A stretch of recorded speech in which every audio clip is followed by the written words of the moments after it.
नमस्कार विद्यार्थियों।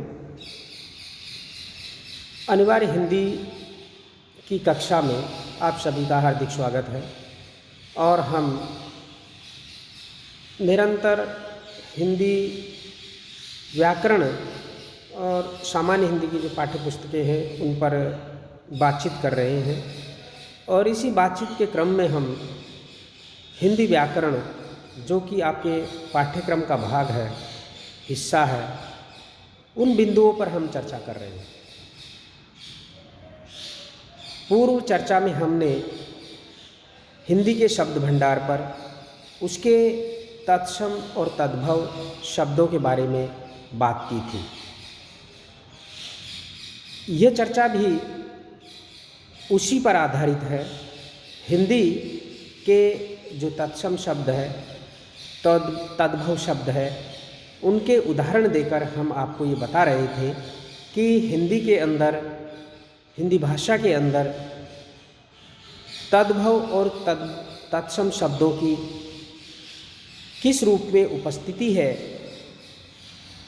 और तत्सम शब्द क्या है तथा तद्भव शब्द क्या है, किस प्रकार से तत्सम शब्दों से तद्भव शब्द बने हैं, किस प्रकार से उनमें एक परिवर्तन आया, ध्वनि परिवर्तन आया और ध्वनि परिवर्तन के साथ साथ ही उनमें थोड़ा बहुत अर्थ का परिवर्तन भी हुआ है। जैसे ग्रामीण शब्द से बना है गंवार। गंवार शब्द ग्रामीण से ही बना है, गांव शब्द ग्राम से ही बना है, लेकिन गांव और ग्राम के अर्थ में अंतर नहीं है। किसी गांव को गांव भी कह दो और ग्राम भी कह दो, केवल तत्सम और तद्भव का अंतर है और ज़्यादा नहीं है। लेकिन किसी चीज़ में हम ग्रामीण शब्द का इस्तेमाल करते हैं और ग्रामीण की जगह ग्रामीण से बने हुए गंवार शब्द का इस्तेमाल अगर कर देते हैं तो वहाँ पर दिक्कत आ जाती है। जैसे ग्रामीण विकास से संबंधित वार्तालाप चल रही है, उसी की जगह उसी से बने हुए शब्द गंवार शब्द का इस्तेमाल कर दिया जाए तो फिर बात नहीं बनेगी। इस तरह से हिंदी की शब्द संपदा का विकास हुआ है कि एक ही शब्द है जिससे दो दो शब्द निर्मित हो गए हैं और उनके अर्थ अलग अलग हैं। आज संस्कृत के ग्रामीण शब्द का भी प्रयोग किया जाता है और जो उससे बने हुए गंवार शब्द का इस्तेमाल भी किया जाता है। तो इस प्रकार से हिंदी की जो शब्द संपदा है या किसी भी भाषा की जो शब्द संपदा है उसमें वृद्धि होती है, अर्थ का विस्तार होता है, भाषा की अर्थ की जो क्षमता है, भाषा की जो अभिव्यक्ति की क्षमता है उसका विकास होता है। जब उसके शब्दों का विकास होता है, एक शब्द से दो या अधिक शब्दों का विकास होता है और उनका अर्थ भी अलग अलग होता है। तो अब हम तत्सम और तद्भव शब्दों के ही उदाहरणों पर चर्चा करेंगे। तो देखिए,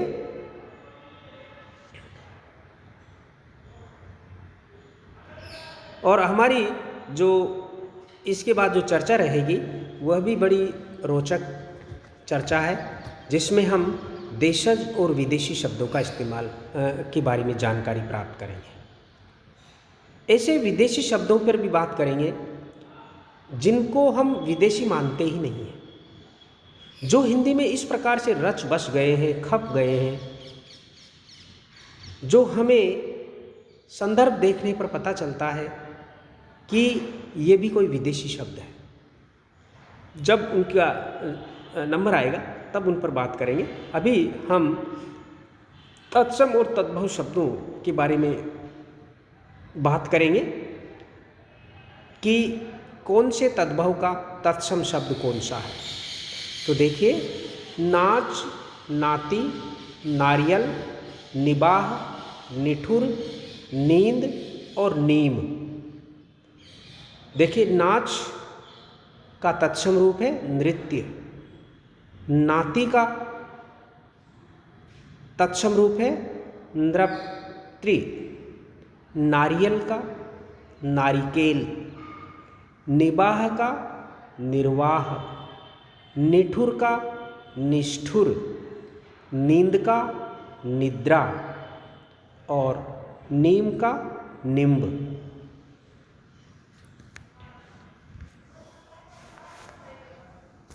आगे देखिए, नेवला, नयन, नाव, नेह, पलंग, पंख और पंथ।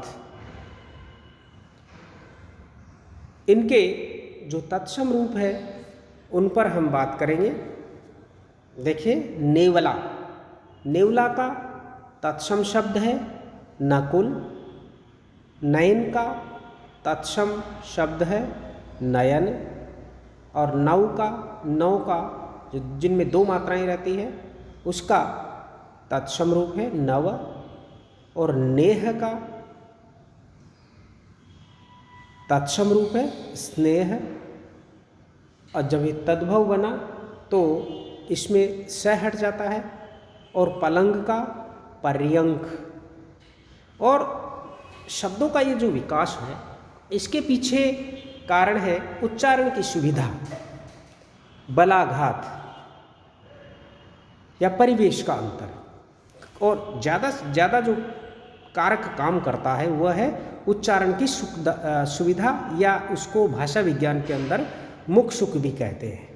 अब जैसे पर्यंक शब्द है, इसके उच्चारण में हमें जीभ पर अतिरिक्त जोर देकर काम करना पड़ता है, लेकिन पलंग शब्द है इसको सहज रूप से इसका उच्चारण हो जाता है, इसलिए पर्यंक से बन गया पलंग। और पंख, पंख का जो तत्सम रूप है वह है पक्ष, और पंथ का तत्सम रूप है पथ यानी रास्ता। और यह शब्द है हिंदी में तद्भव रूप धारण करके अर्थ में भी विस्तार कर लेता है। पंथ का अर्थ यहाँ पर केवल पथ का अर्थ तो रास्ता होता है, लेकिन पंथ का अर्थ यहाँ पर विभिन्न धर्म संप्रदायों से भी ले लेते हैं, जैसे दादू पंथ है। आगे देखिए, पंगत, पहर, पछतावा, पकवान, परख, परसों और पड़ोसी, ये तद्भव शब्द हैं। अब हम देखते हैं कि इनके तत्सम शब्द कौन कौन से हैं, या किन तत्सम से तद्भव का विकास हुआ है। देखिए, पंगत बना है पंक्ति से, पहर बना है प्रहर से, पछतावा बना है पश्चाताप से, और पकवान बना है पकवान, परख बना है परीक्षा से। अब हम इन दोनों ही शब्दों का इस्तेमाल करते हैं, परख का भी और परीक्षा का भी, दोनों ही शब्द प्रचलन में है। परसों यानी कि परस्व, पड़ोसी, देखिए इसमें कितना अंतर आ गया है। पार्श्व अस्ति, जो पड़ोस में रहता है वह है पार्श्व अस्ति। पार्श्व अस्ति से क्या बन गया घिस करके पड़ोसी। अगली जो सूची है तद्भव शब्दों की वो देखिए, पहरुआ, पीला, पीठ, पूत, पूरा, पूस, पोष और पूरब। पहरुआ यानी प्रहरी, पीला पीत, पीठ पृष्ठ, पूत पुत्र, पूरा और पूर्ण, पूष या पोष का और का है पोष, और पूरब का पूर्व या प पर बड़े उ की मात्रा है पूर्व, पूरब दिशा है ना, पूर्व दिशा। तो देखिए पहरुआ, प्रहरी, बहुत अंतर आ गया है। और पीठ, पृष्ठ, इस प्रकार से इन तद्भव शब्दों के ये तत्सम शब्द है। अगली जो सूची है वो देखिए, पैर, 15, परस, पंछी, पाहन, पका और परछाई, इनके तत्सम रूप भी देखिए। पैर का पाद, कितना अंतर आ गया, 15, पंच 10, परस स्पर्श, पंछी पक्षी, पाहन पाषाण यानी पत्थर के रूप में, दोनों ही शब्दों का इस्तेमाल करते हैं। ये जो शब्दों के अंदर हेरफेर करने का जो काम किया है, परिवर्तन किया है, वो एक प्रकार से साहित्य के अंदर ज़्यादा हुआ है, फिर साहित्य से सामान्य बोलचाल में आ गया तो शब्दों का रूप बदल गया। पक्व, पक्का, पका का पक्व यानी पका हुआ, पक्व। परछाई, परछाई का तत्सम शब्द है प्रतिच्छाया। अगली जो सूची है वो देखिए, पौन, पत्थर, पाटी, पीतर, प्रगट, पत्ता, फागुन। पौन का पवन, पत्थर का प्रस्तर, पाटी का जो तत्सम शब्द है वह है पट्टिका, और पीतर का पितृ, पितृ, प्रकट का प्रकट, पत्ता का पत्र, और फागुन का फाल्गुन। यहाँ पर लय का लोप हो गया है, ध्वनि लोप हो गया है। अगली जो सूची है वो देखते हैं, परसा, बंदर, बजरंग, बकरा, बनिया, बच्चा और बहू। देखते हैं इनके तत्सम शब्द क्या है। परसा, परशु। बंदर का तत्सम रूप है वानर, और बजरंग का वज्रांग,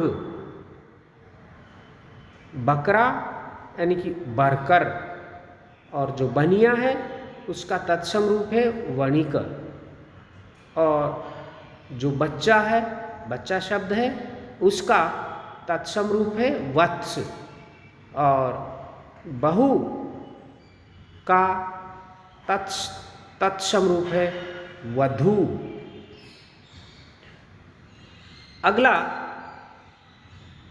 जो शब्द है या शब्दों की सूची है वो देखिए, तद्भव की, बड़, बुढ़ा, बारात या बारात, बहरा, बहिन, 12 और बीठ, ये शब्द हैं।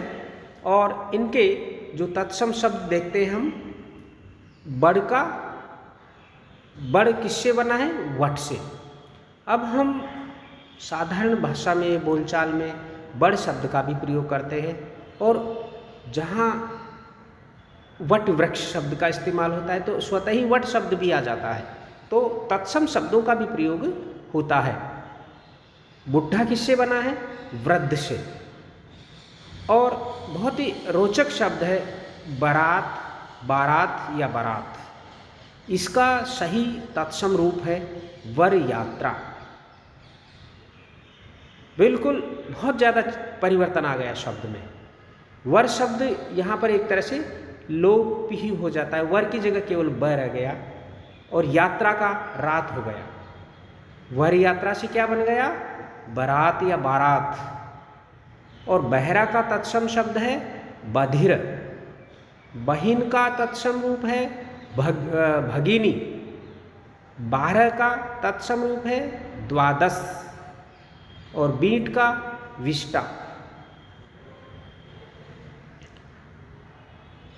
दूसरी जो तद्भव शब्दों की सूची है वो इस प्रकार है, देखिए, बैंगन, बैल, बैल या बलद, बिच्छू, ब्याह, बगुला और बांस, ये तद्भव शब्द हैं। और इनके हम तत्सम रूपों को देखते हैं तो क्या मिलता है? बैंगन, वार्ताक।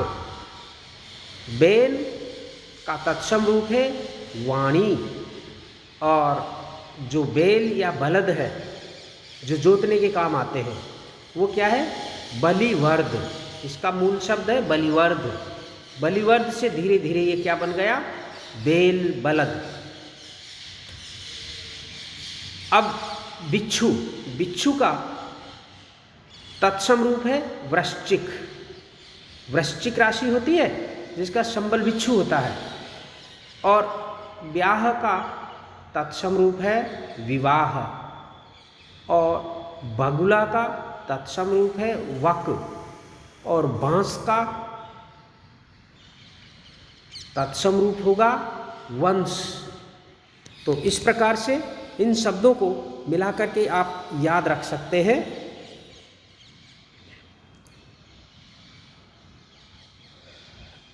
अगली जो तद्भव शब्दों की सूची है वो इस प्रकार है: बांस, बांसुरी, बाघ,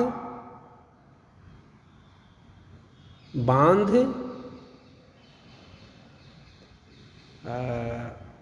बालू, बरन और बरबैनी। देखिए नए शब्द है तो इनका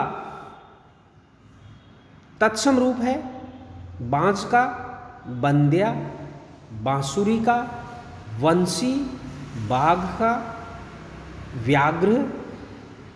यहाँ बाघ में आप ध नहीं पढ़ना, घ है ये बाघ।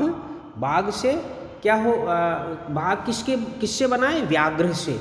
और जो बांध बना है वह बंद से। और जो बालू किससे बना है? बालू का। बालू का इसका तत्सम रूप है। और जो बरन, बरन का वर्ण, जैसे कौन से वर्ण से है। और अगला शब्द है बैरबानी, और बड़ा ही रोचक परिवर्तन हुआ है वीरवर्णिनी। इसका जो तत्सम रूप है वह है वीरवर्णिनी। बैरबानी स्त्री के लिए कहा जाता है, किसी की पत्नी के लिए, ठीक है। तो वह बैरबानी कि ये किसकी बैरबानी है, तो उसका जो मूल शब्द है, तत्सम रूप है, वह है वीरवर्णिनी। अगली जो सूची है तद्भव शब्दों की वो देखिए: बिगाड़, भगत, भाप, भतीजी, भालू, भाई, भौजाई और भाभी। इनके जो तत्सम शब्द है वो भी हम देखते हैं। बिगाड़ का विकार,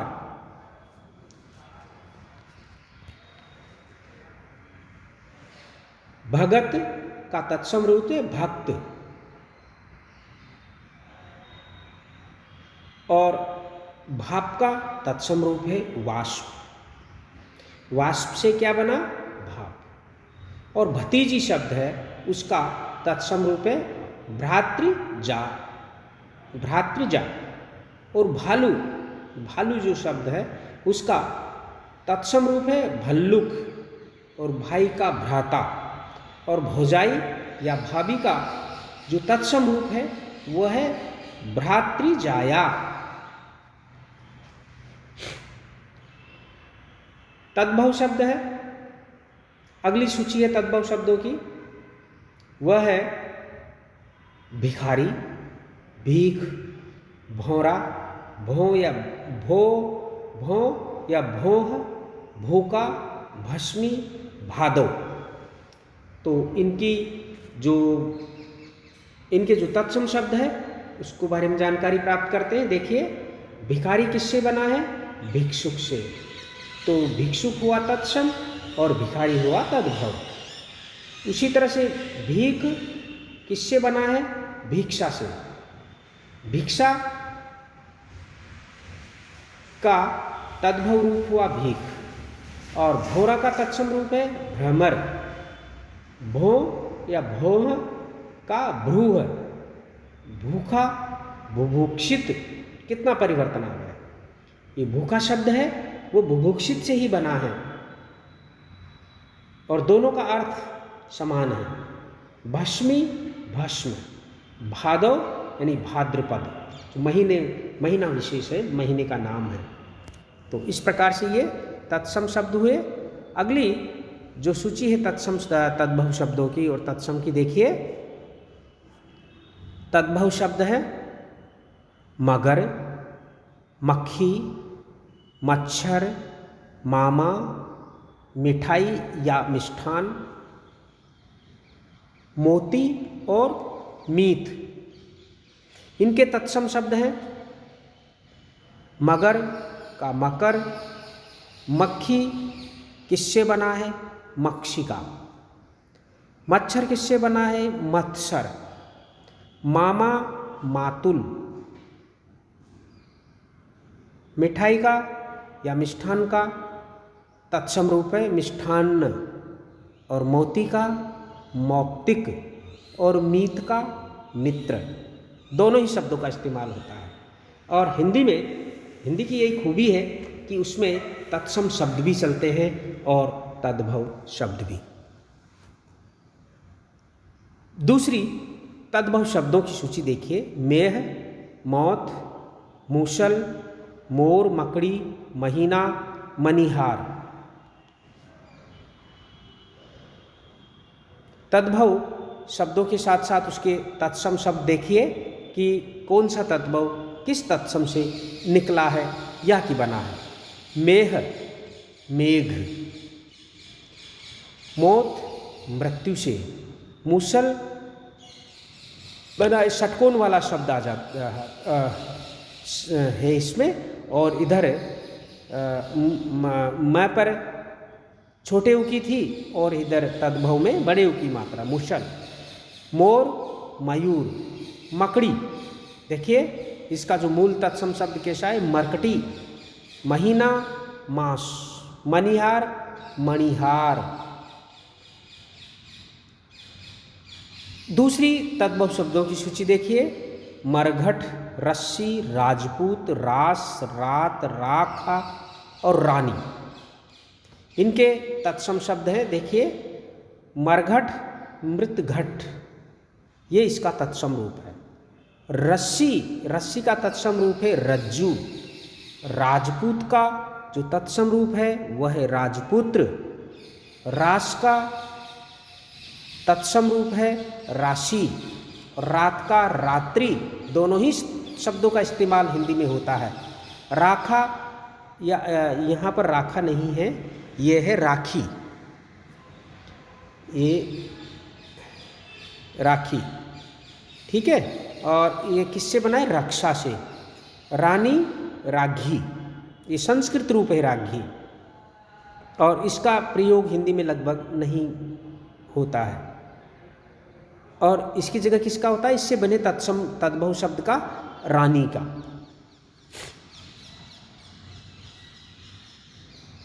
दूसरी देखिए तद्भव शब्दों की सूची। रीता, रीछ, लखन, लक्षण, लाज, लाख और लोहा।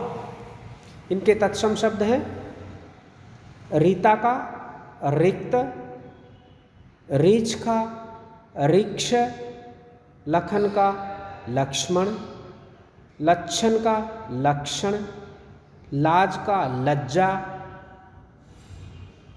लाख का लक्ष्य और लोहा का लौह। दूसरी सूची देखिए। लुहार, लोमड़ी, लीपना, सरवर, छतसई, सपना और साखी। इनके जो तत्सम रूप है वो भी देखिए। लोहार किससे बना है? लोहकार से। और लोमड़ी किससे बनी है? लोमशा। इसका जो तत्सम रूप है लोमड़ी का वह है लोमशा। लीपना लेपन, सरवर सरोवर, सतसई सप्तशती, सपना स्वप्न, साखी साक्षी। ये इसके तत्सम शब्द हैं। दूसरी सूची है सावन, सास, सौत, सैंध, सुनार, सुहाग और सच, ये शब्द हैं। इनके भी तत्सम रूप देख लीजिए।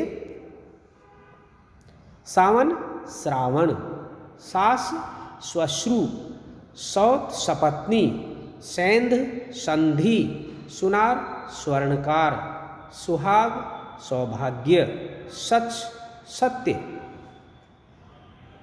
अगली देखिए क्या है। साग, सेज, सूखा, सूरज, शाली, सेठ, सूना, इनके तत्सम रूप देखिए। साग किससे बना है? शाक से।